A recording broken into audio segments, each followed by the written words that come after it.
we're back doing the rundown, and today I get to talk to Shep Nelson. Shep's a Maui local.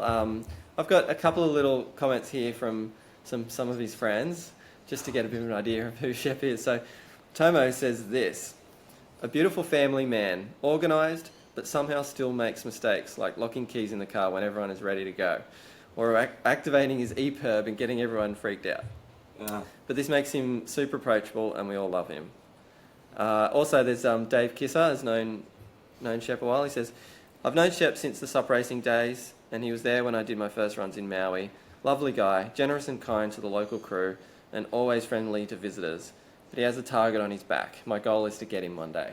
What do you think of that, Shep? Oh man, I think he got me last year actually. Okay. No, I love that. Yeah, my main training partner is Andrea Moeller, and so Andrea and I go all the time, and she has like a checklist for me before we go. She's always like, "Did you bring this? Do you have your screws? Do you have this? Do you have that?" And I'm notorious for forgetting stuff. So That'd be great. We need to see like a laminated she check has. off with a marker. Okay. No, I'm not kidding at all. She has a laminated check off. And so, like, because we tow together too, so she'll have like the tow checklist for Shep, the step downwind checklist for Shep. That's awesome. Yeah. So, somehow manages to hold down a decent job though. So Yeah, yeah. I'm a big uh, picture kind of guy, you know. yeah. Oh, that's great. Well, I'm stoked that we get to chat with you. And Maliko is the run we're going to cover. And I'm not sure if you. What's your sense of how the rest of the downwind world sees Maliko? I mean, for you, it's kind of your, local run. But do you have any sense of how we see it? I mean, yeah, I think it's definitely sort of it's infamous or famous depending on your views. It's world renowned and I think justifiably so. It is the local run, but I have done quite a few runs elsewhere, and so it still blows me away all the time on Yeah, how great. good it can be. Yeah. Yeah, cool. All right. Well, do you want to first? I think before we go into the details of the run itself, and I really want to get down in the nitty gritty of like how someone that's visiting will come at doing the Maliko. Sure. I want to actually start though with some of the etiquettes, like the do's and don'ts.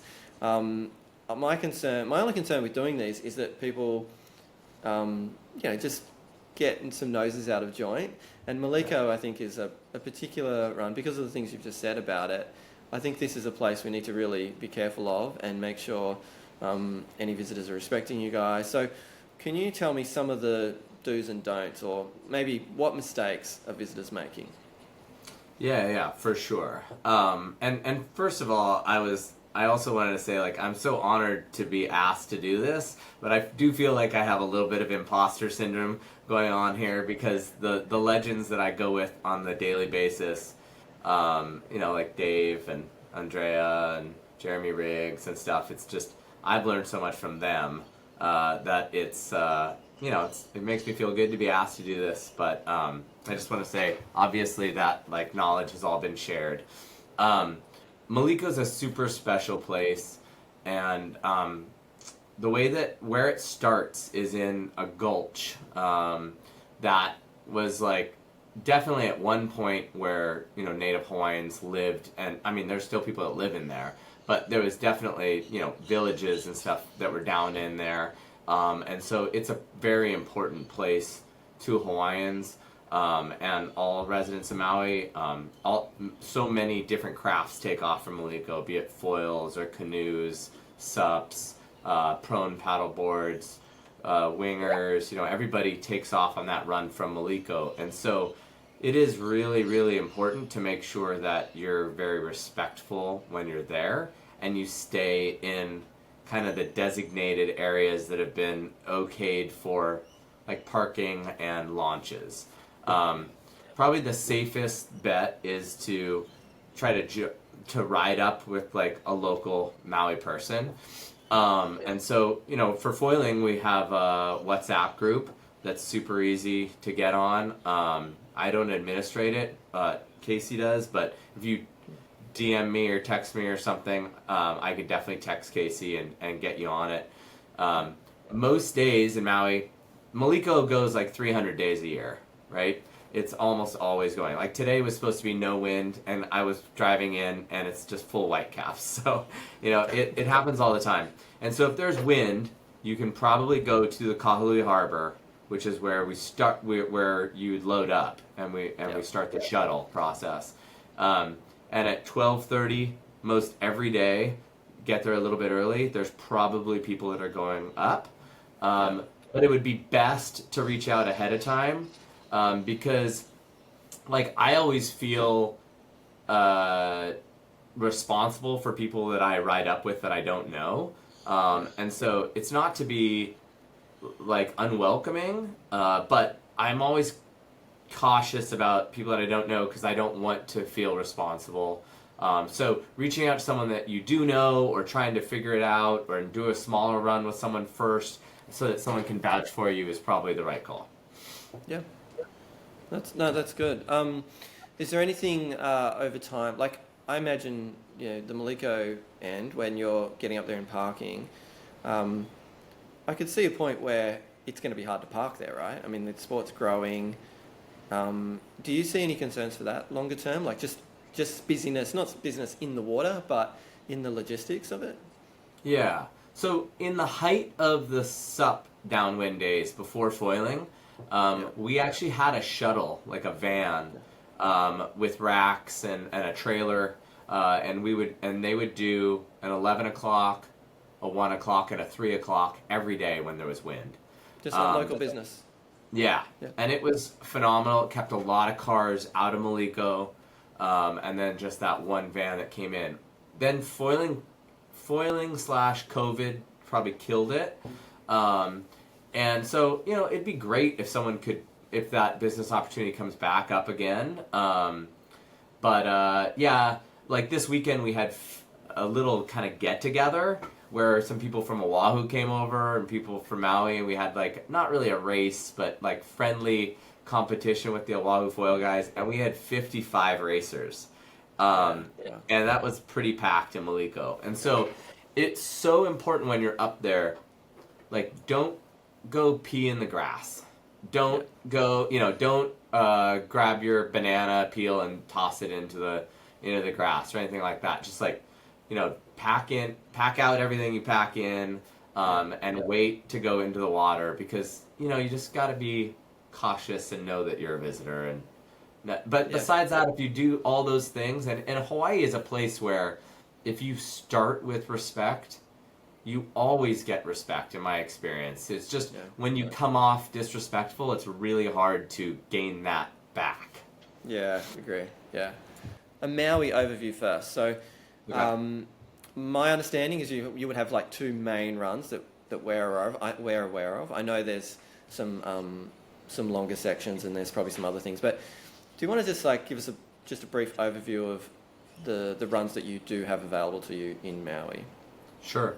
Yeah, the trade winds are almost always northeast, but there's varying degrees of how north and how east. And the shape of Maui, it was two islands, two different volcanoes, and then there's a big valley in between, right? Maui's called the Valley Isle. And what happens is the wind comes in at this northeast angle, and it actually funnels and turns between the two mountains and greatly increases in wind speed. And so kind of like if you pinch a hose. So we have Maliko first, which is more open ocean feeling. It's on the north shore, and the trade winds, however much north or east into it, pretty much works for Maliko. If it's north, you're going to be, going out more and have the wind in your right ear.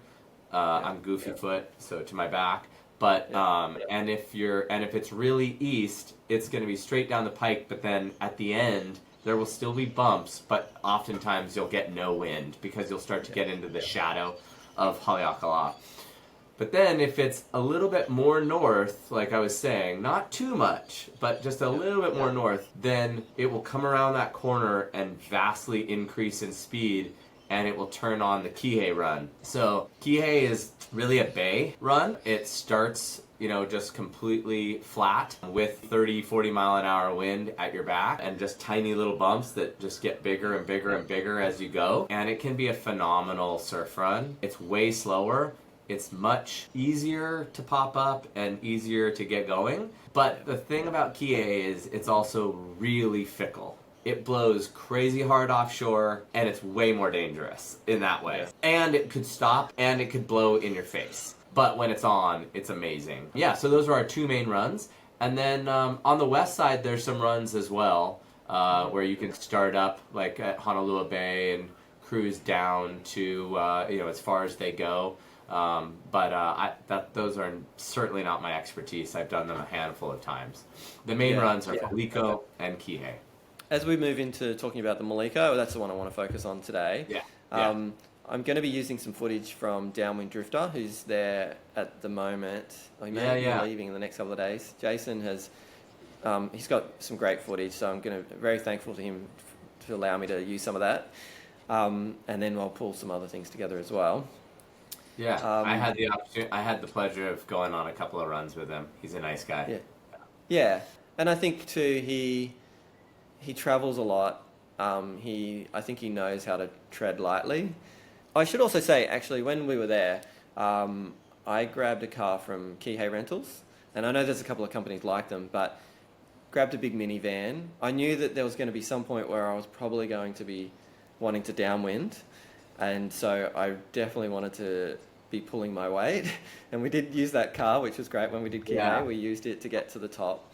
And that's probably another tip too. Like, if you're coming, rent a big car.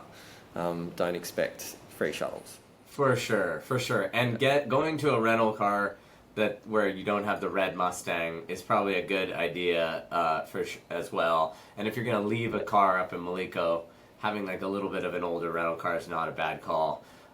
This last weekend for the little get together, I was saying there's this guy Chance from Hood River that's here, and he rented a van. He showed up ready to drive. His wife watched our stuff at the tent at the end, and so we were like, "Yeah, this guy's awesome. That's the way to do it." Yeah, cool. So Maliko, I want to actually do the blow by blow. How you do it. So let's start with meeting point. Where do you meet? Where are people parking? Take me through it from the start. Let's do a run. Yeah, so we meet at Kahului Harbor, which is where the run ends. We meet up there, and usually 12:30 is the meetup time. Kahului Harbor on the boat ramp side, and we gather in shuttles. There is specific parking rules there. You can read the signs, but don't park in where the fishing boat parking is. You want to park on the other side of the berms there. And we all just meet up and jump in different cars and head up to Maliko. Would you be arriving, would you be loading up with your gear apart, or would you... Usually, good question. Usually apart. I usually get there at like 12:15, get my, water, make sure all my safety gear is there, and just kind of sort everything for those 15 minutes so that at like 12:30 we're leaving. So you want to get there a little bit early. Again, that's a good way to make friends, is not make everybody wait. Yes. Yeah. and because it's like random cars, sometimes it's in truck beds, sometimes it's in vans. It's usually best to have it apart. How long is it then? So you try and set off around 12:30 if everything's going well and nobody's locked their keys in the car. Then you drive to Maliko. How long's the drive up to the Gulf? It's usually a good half an hour. Unfortunately, You're going through Paia town. There's a stoplight there, so it takes some time. You got to get through Kahului traffic, and so it's a good 30-35 minutes until you get to Maliko. Okay, and then everyone sets up. I've seen some, we've probably seen footage of everybody just getting together there amongst the trees and the grass and the gravel. Tell me about just that next step of like everybody putting gear together. Like, it looks to be a lot of banter. Yeah, that's like the ride up, and then putting the gear together is the social hour. Everyone's teasing each other, having fun. That's the best part. I mean, that's one of the best parts of it for sure. So you throw all our stuff together, and then usually we kind of hang out and we'll start in groups. There are people that know that they're going to be slower either paddling out or getting up that try to head out quickly. And then other people that don't worry about it. So you enter. Maliko has like a boat ramp, an old funky boat ramp. Sketchy. Yeah. It's slippery. It's especially slippery usually on the left side, but it's kind of slippery going down that ramp, so you got to be careful. And there's a river mouth right there, and so it's funky brown water at the beginning of it. I usually get on my board fairly quickly upside down, with foil up, and paddle out a ways, and then flip it back over and arrange all my stuff. When I'm, if you're 20 yards out, you should be fine, depending on what the tide is doing, of course. But yeah, and then I usually stand up to just kind of start warming up my legs, my hips and stuff. It's pretty smooth in there. Maliko is a good direction. I like it best when it's slightly from behind. The wind is coming out the gulch mouth. Okay. Because it's more east if it's coming out the mouth. If it's in your face, it can be totally doable. It is doable. But it's just usually best if it's blowing out, I find.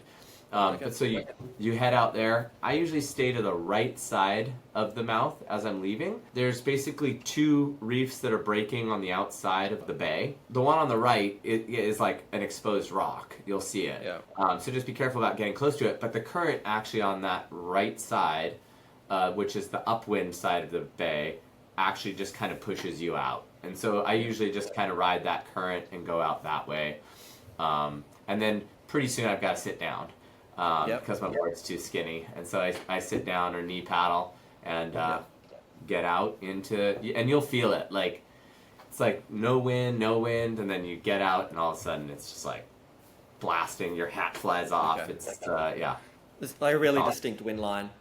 It's a pretty distinct wind line, yeah. And I still paddle out further, so depending on what I'm trying to do, if I'm training for M2O and it starts in kind of junky bumps, I'll start on the inside and work my way out. It's good practice. But if I'm not and I just want a nice clean line, I paddle out a significant way. And there's a airport tower that you can see when you're out far enough. So you just keep paddling out, and then you'll see this little airport tower, and that's when you're like, okay, now I'm out far enough. And that's like a straight line. You don't have to work. Well, you still might work out a little bit, but it's pretty straight. Okay, that's actually a really useful bit of information, actually, as far as like how far to go out to set yourself up for success. Yeah, because there's another bay and another point at Ho'okipa just not very far away. So if you struggle to stand up, that backwash from the other point and everything, and then you might get close to that point and you got to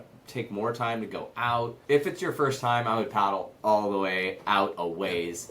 And there's 2 Malikos, really. There's Summer Maliko and Winter Maliko as well. And Summer Maliko, pretty easy. You don't have to worry about surf.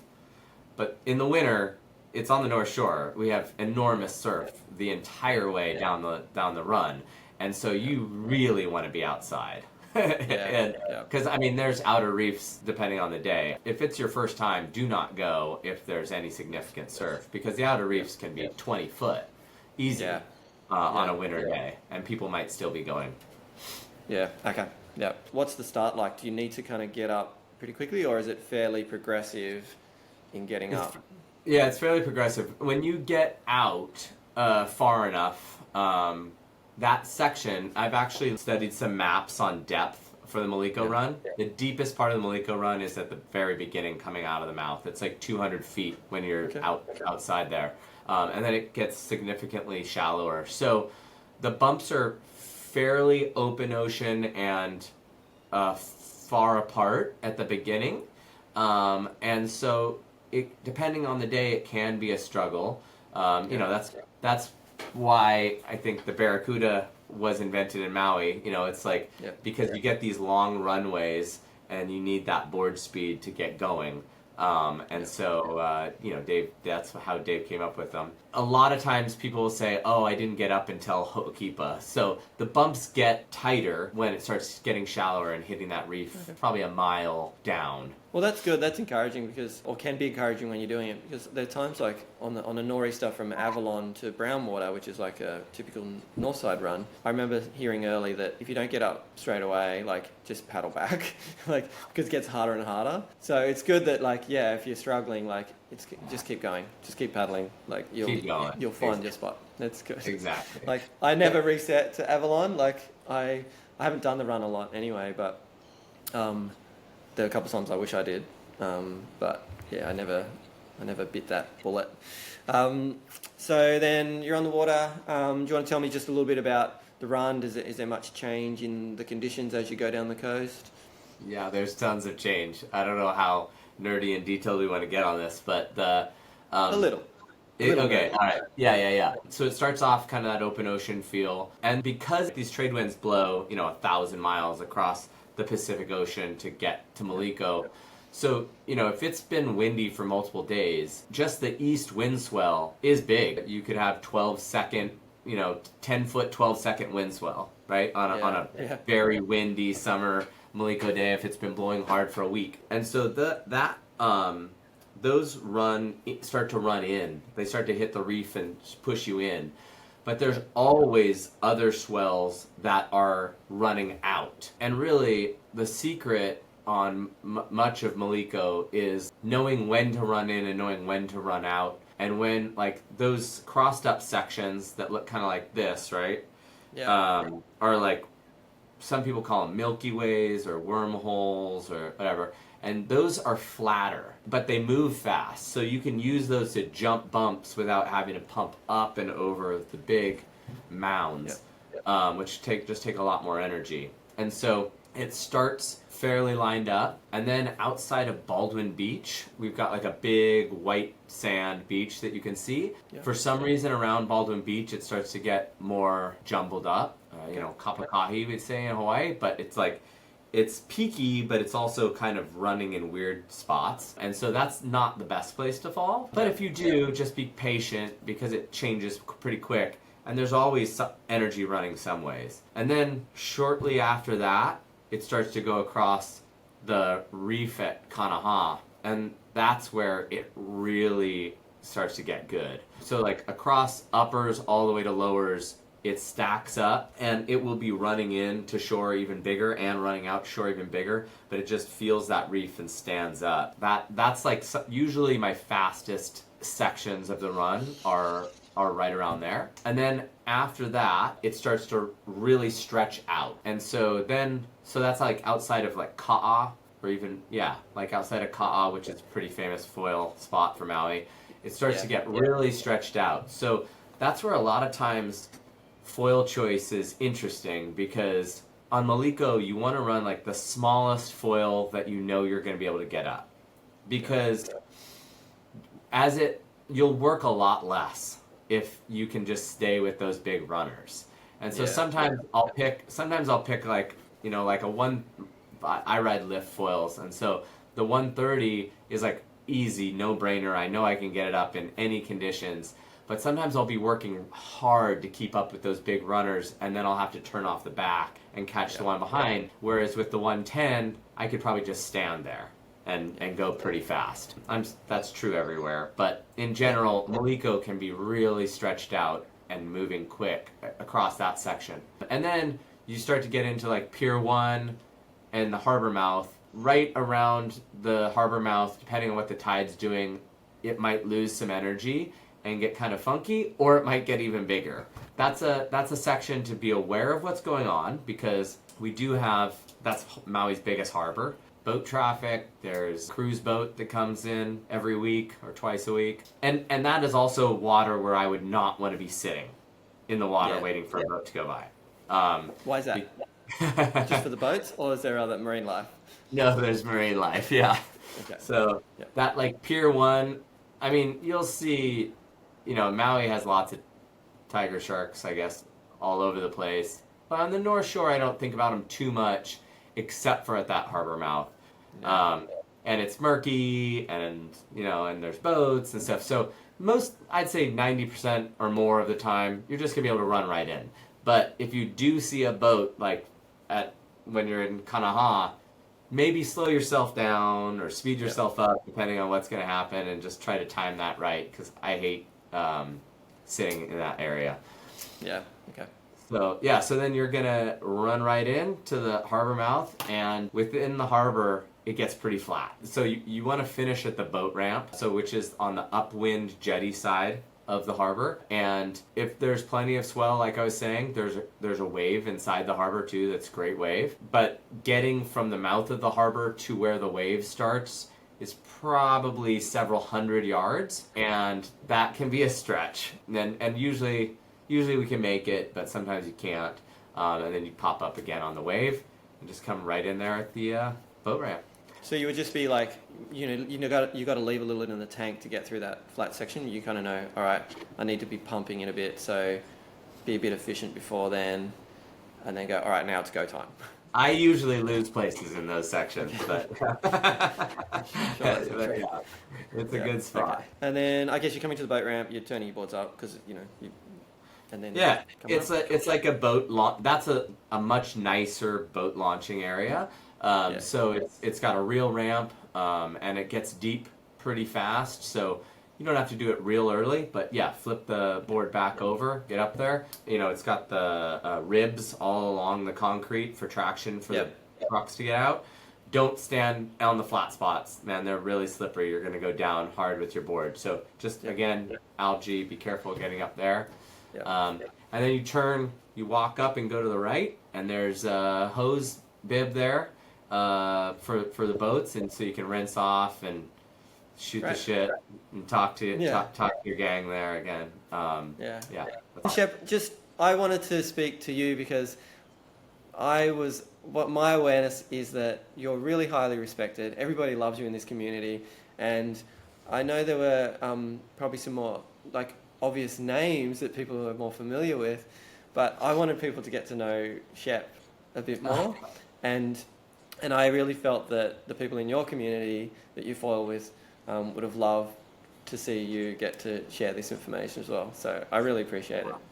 That's awesome. I felt the love this last weekend when we had the little race and 55 people showed up. I was like, whoa. I actually felt kind of like it was like, when you're in high school and your parents are out of town, you have a house party and you think like 10 people are coming and 100 show up. That was what it was like. I was like, oh my God, 55 people in Maliko. But it was epic, and the foil community in Maui is the best. I feel so honored to be able to be a part of it. Well, I think you represent it really well, and so on that note, thank you again, and I hope this is enjoyable for people. I hope that people that are coming to Maui come with aloha, and they come planning to give more than they take. Yeah, me too. Thank you. Aloha. All right. See you, man.